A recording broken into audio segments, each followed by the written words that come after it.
إن الحمد لله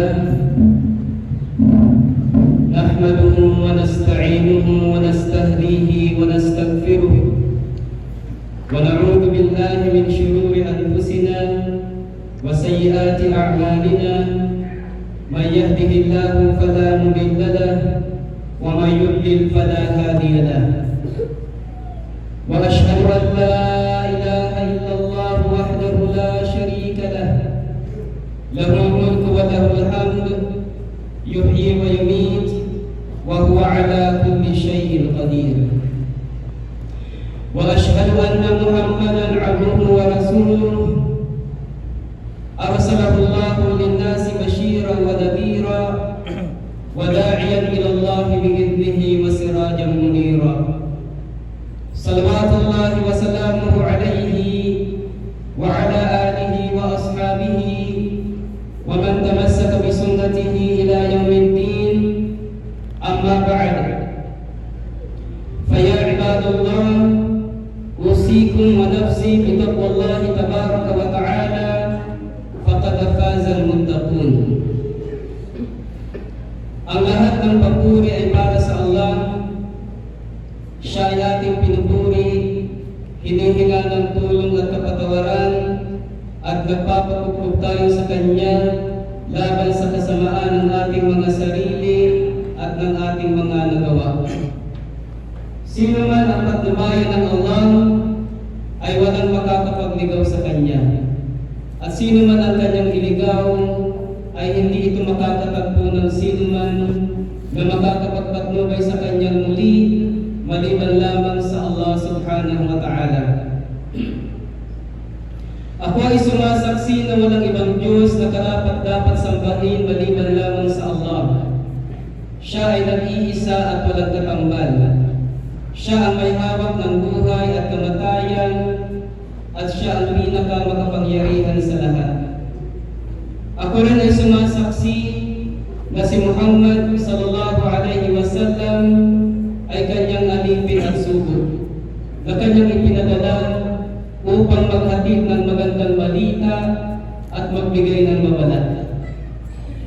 Nawa ang kapayapaan at ang pagpapala ng Allah ay maigawan sa Kanya at sa Kanyang pamilya, mga kasamahan, at sa lahat ng sumusunod sa kanila sa tuwid na landas hanggang sa huling araw.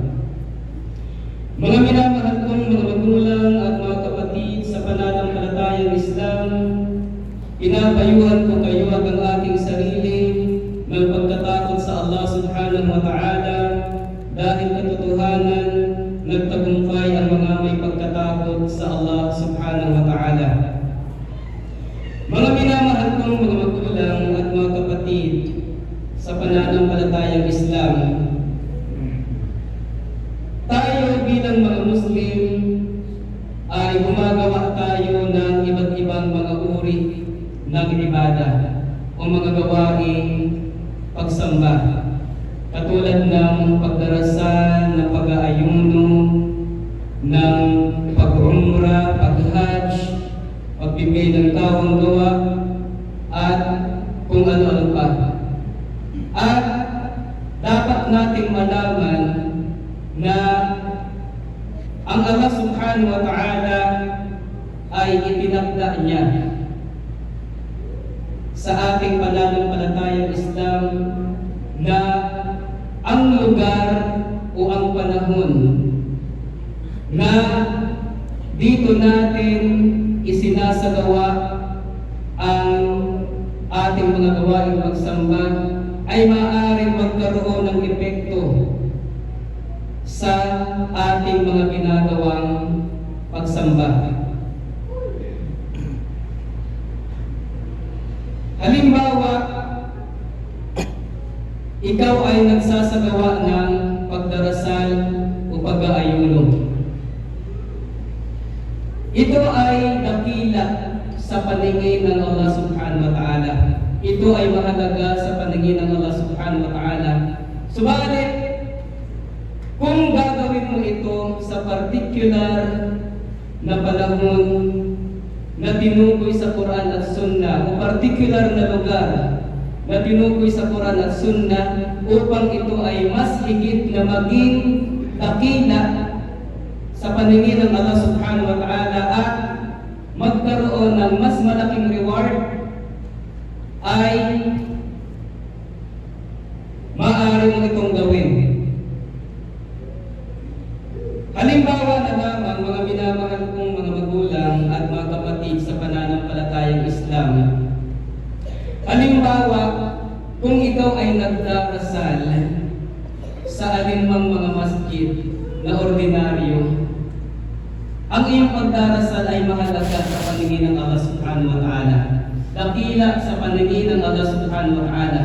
Subalit, kung magdasal ka sa mga espesyal na lugar na tinukoy sa Quran o Sunnah upang ang pagdarasal mo ay mas lumaki ang reward, ito ay pagkakataong binibigay sa iyo ng Allah subhanahu wa ta'ala. Halimbawa na lamang, nagdasal ka doon sa Masjid Al-Haram sa Makkah. Nagdasal ka dito sa masjid natin at nagdasal ka doon sa Masjid Al-Haram sa Makkah. Natural na bagamat mahalaga ang dasal mo, ang sala mo dito sa masjid natin, insyaallah ta'ala, mas higit na dakila ang iyong sala sa paningin ng Allah kung doon mo isinagawa sa Masjid Al-Haram. Ibig sabihin, nakaapekto yung lugar na pinagdasalan mo para mas lumaki ang reward na iyong makukuha. At alam naman natin na ang dasal sa loob ng Masjid Al-Haram doon sa Makkah ay katumbas ng 100,000 na pagdarasal. Bakit naging 100,000 ang katumbas ng pagdarasal doon? Dahil doon sa lugar. Ibig sabihin, nakaapekto yung lugar kung kaya lumaki ng lumaki ang reward mo. At yan ay sinasamantalayan ng mga Muslim kapag sila ay nagkakaroon ng pagkakataon na gawin yun. Yan ay ang halimbawa ng lugar. Ganoon din ang panahon. Maaari din na ang panahon na kung kailan mo isinagawa ang ibada, halimbawa na lamang ay ang pagdarasal, makakaapekto rin yung panahon na yun upang mas lumaki ang isinasagawa mong pagdarasal. Ibig sabihin, mas lumaki ang reward ng isinasagawa mong pagdarasal. Halimbawa na lamang, halimbawa ay ang tahajjud. Ikaw ay nagtahajjud sa ordinaryong gabi. Yan ay mahalaga at dakila sa paningin ng Allah subhanahu wa ta'ala. Subalit kung ang tahajjud mo ay isasagawa mo sa Laylatul Qadar, yung panahon na yun ay makakaapekto upang mas lumaki ang reward na isinagawa mo. Ibig sabihin ay mayroong mga lugar at mayroong mga panahon na nakakaapekto sa reward ng ating mga ginagawang pagsamba. Mas lalo itong lumalaki, mas lalo itong nagiging dakila sa paningin ng Allah subhanahu wa ta'ala. At yan ay dapat pinag-aaralan ng sino mang Muslim. Dahil hahabulin niya yun. At kailanman na magkaroon siya ng pagkakataon na gawin yan, ay ginagawa niya para masamantala niya yung pagiging espesyal ng lugar o kaya ay pagiging espesyal ng panahon para mas makuha niya ang mas malaking gantimpala sa kanyang gawain isinasagawa. Mga minamahal kong mga magulang at mga kapatid sa pananampalatayang Islam, sinasabi ko ito dahil tayo ay sumasalubong sa isang panahon na ang mga ginagawa nating mga gawaing pagsamba ay mas nagiging espesyal at dakila sa paningin ng Allah subhanahu wa ta'ala. Ang tinutukoy ko dito ay ang buwan ng Dhul-Hijjah. Ang buwan ng Dhul-Hijjah, yan ang ika-10 buwan ng Hijrah calendar. At para sa impormasyon ng mga bago lang pumasok sa Islam, ang mga Muslim ay mayroong sariling kalendaryo. Tinatawag itong Hijrah calendar. At ang huling buwan sa Hijrah calendar ay ang Dhul-Hijjah. Ang Dhul-Hijjah ay hindi ordinaryong buwan. Partikular na ang 10 unang mga araw ng buwan ng Dhul-Hijjah. Mga minamahal kong mga magulang at mga kapatid sa pananampalatayang Islam, ang buwan ng Dhul-Hijjah, isa sa mga dahilan bakit at espesyal ay ang pagiging espesyal ng 10 unang mga araw ng buwan ng Dhul-Hijjah.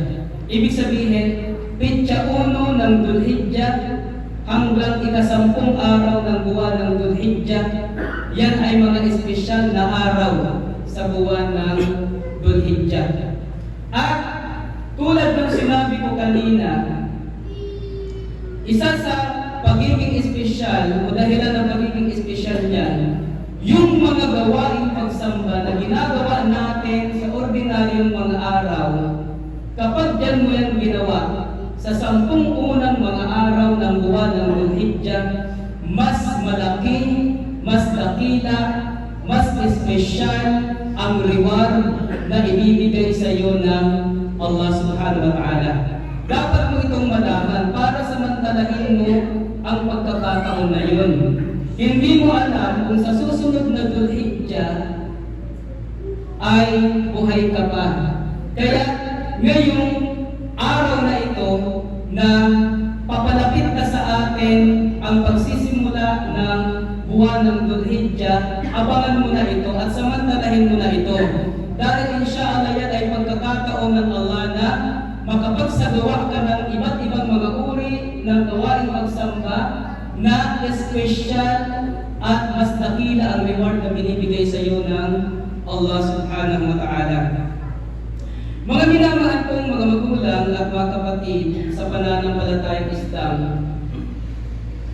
sa ngayon ang pagkakaalam natin at wala namang ibang nagsasabi kung kailan ba ang pagsisimula ng buwan ng Dhul-Hijjah.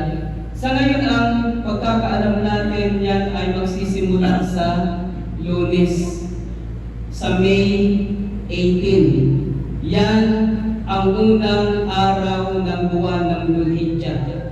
Kaya sa May 18, simula pa lang sa gabi ng May 18 ay gumawa ka na ng iba't ibang mga uri ng gawaing pagsamba dahil mas malaki na ang reward sa mga araw na yan. Pag sinabing gabi ng May 18, halimbawa ngayon ay Sunday, halimbawa ngayon ay Sunday, mamaya paglubog ng araw, yan ay gabi na ng unang araw ng Dhul-Hijjah. At espesyal na yan. Kaya pag sumikap ka ng gumawa ng iba't ibang uri ng gawaing pagsamba tulad ng pagtatahajjud, tulad ng pagbabasa ng Quran, tulad ng pagdidikir, at pagkakawang gawa, at kung ano-ano pa. Iyan ay ibinase sa hadith na inuulat ni Abdullah ibn Abbas radhiyallahu anhuma. أن النبي صلى الله عليه وسلم قال: ما من أيام العمل الصالح فيها أحب إلى الله عز وجل من هذه الأيام، يعني أيام العشر.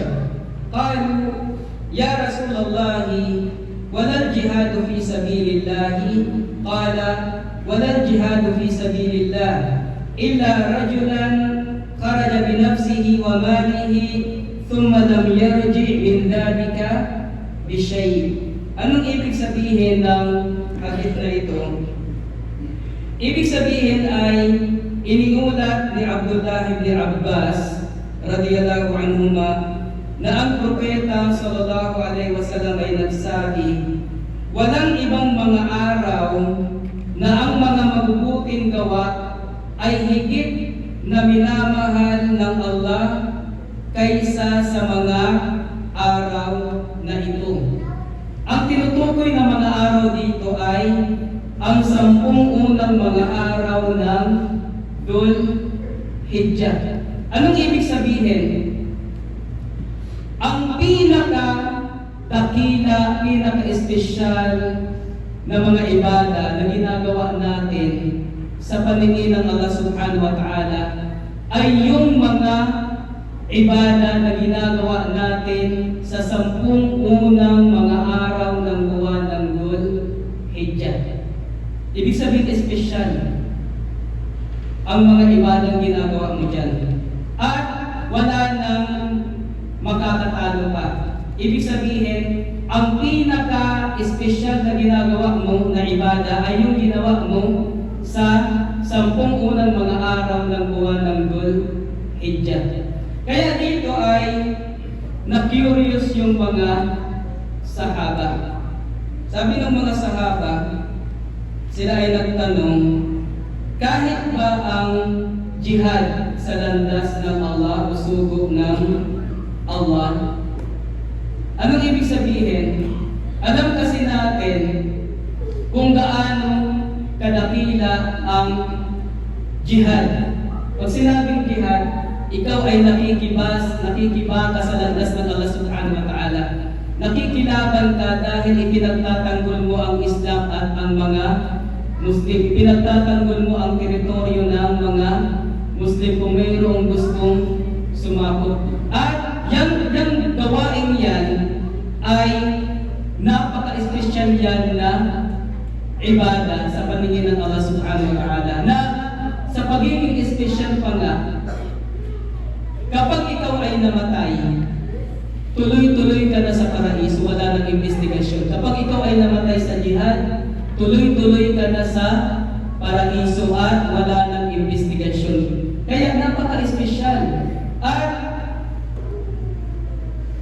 kung sinasabi sa mga hadith na ang mga lalaki sa paraiso ay may tig na 2 hurul 'ain, doon sa taong namatay sa jihad, bibigyan siya ng 72 na hurul 'ain.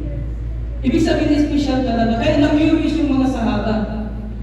Ang punto nila, Ya Rasulullah, di ba sabi mo yung pinaka-espesyal na gawaing pagsamba na ginagawa natin ay yung ginawa natin sa unang 10 mga araw ng Dhul Hijjah at wala nang makakatalo dyan? Pati ba yung jihad, hindi yan kayang talunin? Sabi ng Rasul sallallahu alaihi wasallam, kahit ang jihad sa landas ng Allah, kahit yung jihad, hindi yan kayang talunin. Ibig sabihin, yung sala mo, yung fasting mo, yung sadaka mo, sa 10 unang mga araw ng buwan ng Dhul Hijjah, hindi pala yan kayang talunin ng jihad. Ganoon pala ka-espesyal yun.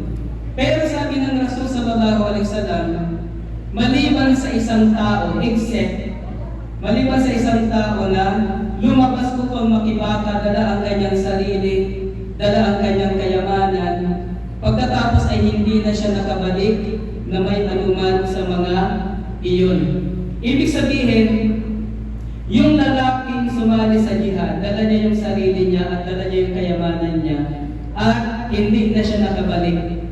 Ibig sabihin, namatay na siya, pati kayamanan niya hindi na rin nakabalik. Yung ganoong uri ng jihad ay mas matindi pa rin yun kaysa doon sa ginawa mo sa na ibada doon sa 10 unang mga araw ng buwan ng Dhul Hijjah. Hindi pala yung kayang talunin. Pero yung ordinaryong jihad lang na nag-participate ka sa jihad tapos nakipaglaban ka, nakauwi ka, ay mas special pa yung ibada doon sa 10 unang mga araw ng Dhul Hijjah. Pero yung hindi na nakabalik, namatay na siya, pati kayamanan niya nawala na, yun ang mas dakila sa paningin ng Allah kaysa doon sa ibada na ginawa mo sa 10 unang mga araw ng buwan ng Dhul Hijjah. Ang punto dito ay napaka-espesyal ng mga ibada na ginagawa mo sa buwan ng Dhul Hijjah. Mga minamahal kong mga magulang at mga kapatid sa pananampalatayang Islam, pag sinabing mga ibada. Ito na itatanong ng Muslim. Kung ang mga ibada ay espesyal sa 10 unang mga araw ng buwan ng Dhul-Hijjah, anong mga uri ng ibada o pagsamba-sala ang pwede kong gawin? Mga minamahal kong mga magulang at mga kapatid sa pananampalatayang Islam, lahat ng uri ng ibada na gusto mong gawin ay pwede mong gawin. At syempre, except doon sa jihad, dahil ang Dhul-Hijjah ay kabilang sa mga ipinagbabawal na buwan. Forbidden months yan sa Islam.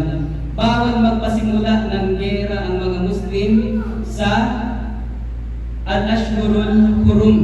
Ibig sabihin yung mga ipinagbabawal na buwan sa Islam. At kabilang yan yung buwan ng Dhul-Hijjah. Siyempre, alam natin na yung mga ipinagbabawal na buwan ay yung Dhul-Qa'dah, yung Dhul-Hijjah, at yung Muharram, at yung Rajab. Sa mga buwan na yan, bawal magpasimula ng digmaan ang Muslim, pero pwede silang dumipensa. Ngayon, ang mga gawain na pwede mong gawin ay magparami ka ng sala. Magparami ka ng sala. Bagamat tayo ay dati na nagsasala ng obligadong dasal, mas kanais-nais na magdagdag ka pa ng mga voluntaryong sala. Tulad ng tahajjud at magparami ka ng mga sunnah na sala. Ganoon din ay ang pagpa-fasting. Tama, pwede kang mag-fasting simula sa pitsa 1 ng Dhul-Hijjah hanggang sa pitsa 9 ng Dhul-Hijjah. 9 days kang magpa-fasting. Pag pitsa 10 ng Dhul-Hijjah, bawal ka na mag-fasting dahil yan ay Eid. At hindi tayo pwede mag-fasting sa araw ng Eid. Ganoon din sa ika-11, 12 at 13 dahil yan ay Ayyamut Tashriq. Yan ay bahagi pa rin ng selebrasyon ng Eid. Araw ng pag-inom at pagkain. Sa madaling sabi, kung gusto mong mag-fasting sa 10 unang mga araw ng buwan ng Dhul-Hijjah, pwede ka lang mag-fasting mula pitsa 1 hanggang pitsa 9 ng buwan ng Dhul-Hijjah. Kaya kung gusto mong mag-fasting sa Monday at magtuloy-tuloy na yan hanggang sa araw ng Arafah, pitsa 9 ng Dhul-Hijjah ay gawin mo kung kaya mo. Yan ay alinsunod sa katuruan ng Islam. Ganoon din kung gusto mong ikaw ay magsagawa ng mga sadaqah ay pwede rin. Ikaw ay mag-recite ng Quran sa masjid. Ibig sabihin, mag-i-stay ka sa masjid, mag-recite ka ng Quran, o kaya magpaparami ka ng dua. Pwede mo yan gawin sa mga araw na yan. Mga minamahal kong mga magulang at mga kapatid sa pananampalatayang Islam, sinasabi ng ibang mga ulama tulad ni Al-Hafidh Ibn Hajar Al-Asqalani ay وَالَّذِي يَظْهَرُ أَنَّ السَّبَبَ فِي امْتِيَازِ عَشْرِ ذِي الْحِجْرَةِ لِمَكَانِ اجْتِمَاعِ أُمَّهَاتِ الْعِبَادَةِ فِيهِ وَهِيَ الصَّلَاةُ وَالصِّيَامُ وَالصَّدَقَةُ وَالْحَجُّ وَلَا يَتَأَتَّى ذَلِكَ فِي غَيْرِهِ. Anong ibig sabihin ng sinabi niya?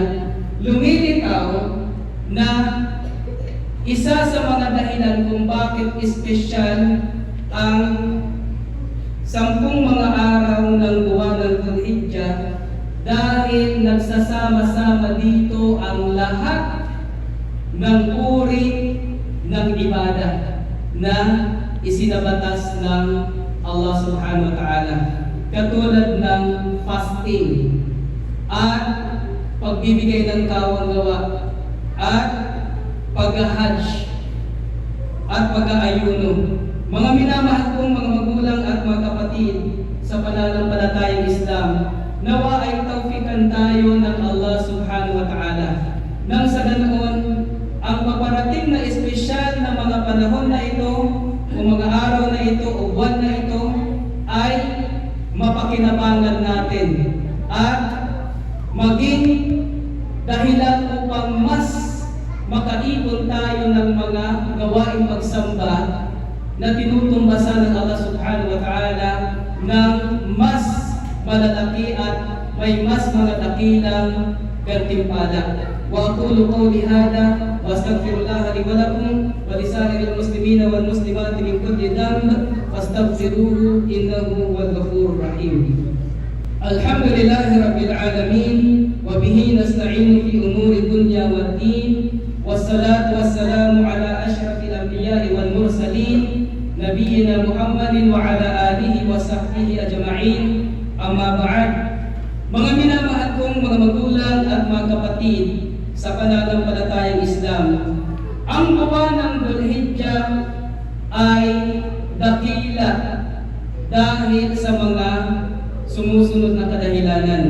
Ang una, ito ay mga araw na isinabatas ng Allah subhanahu wa ta'ala yung pagdidikir sa Kanya, particular yung pagtatakbir. Tama, simula sa gabi ng unang araw ng buwan ng Dhul-Hijjah ay alinsunod sa katuruan ni Propeta Muhammad sallallahu alaihi wasallam na tayo ay magtakbir, katulad ng tinatakbir natin sa araw ng Eid.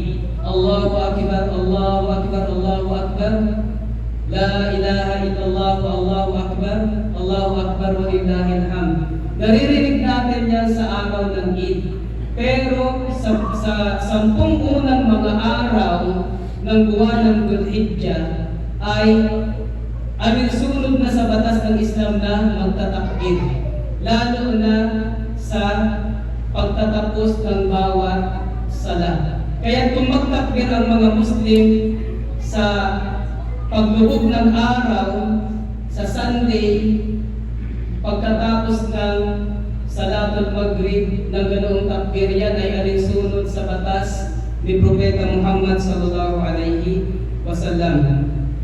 Sinabi ng Allah subhanahu wa ta'ala sa isang ayah, liyashhadu manafi'a lahum wa yadhkuru ismallahi fi ayyamin ma'lumat ala ma razaqahum min bahimatil an'ami fakulu minha wa at'imul ba'isal faqir.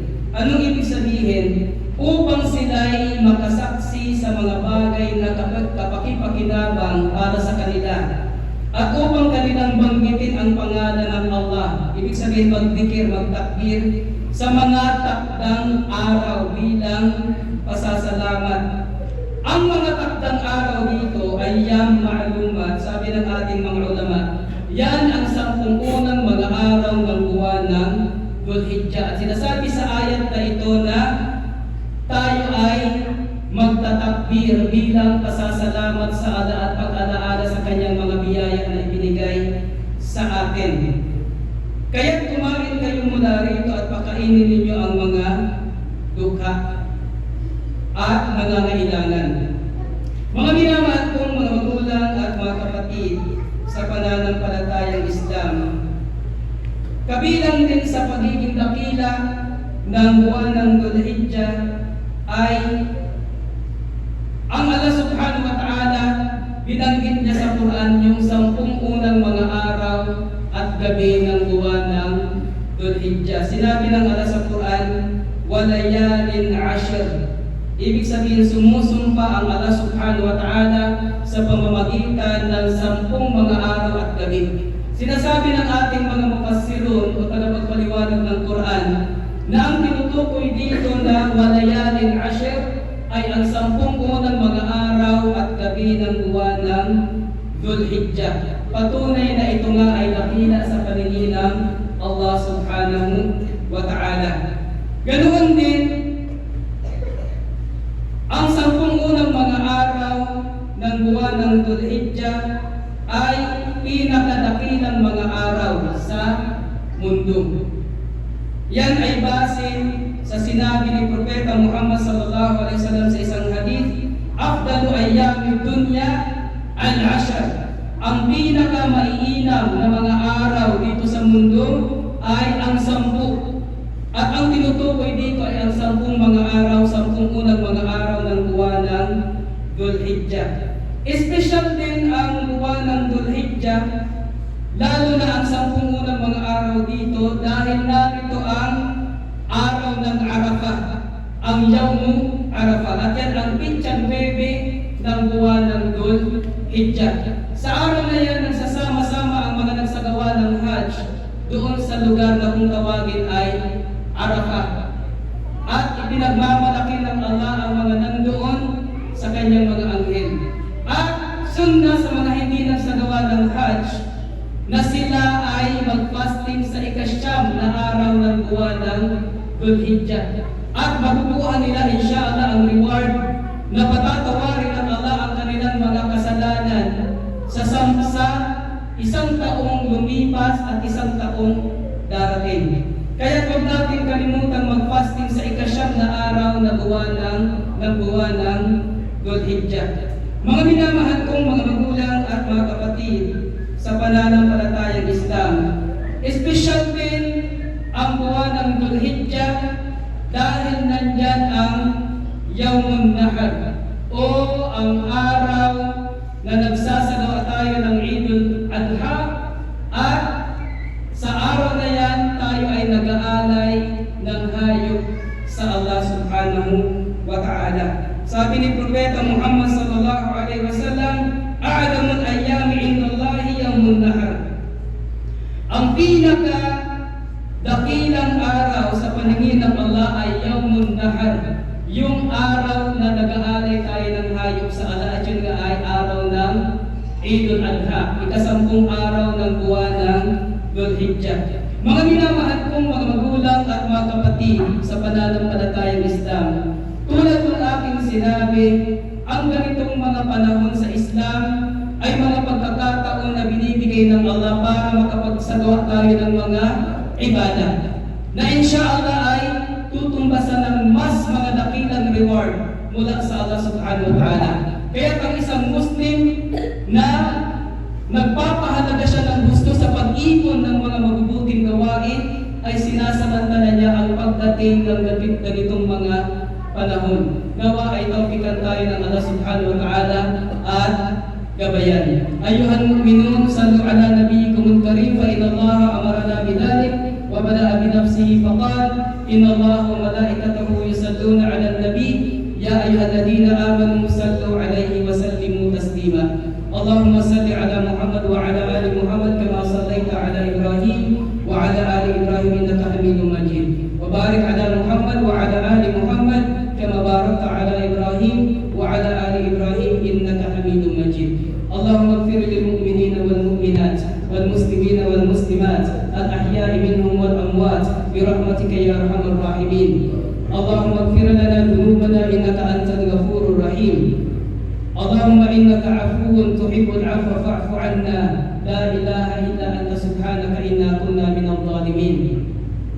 اللهم أرنا الحق حقا وارزقنا اتباعه وأرنا الباطل باطلا وارزقنا اجتنابه. ربنا آتنا في الدنيا حسنة وفي الآخرة حسنة وقنا عذاب النار. وصل اللهم وسلم على نبينا محمد وعلى آله وصحبه أجمعين.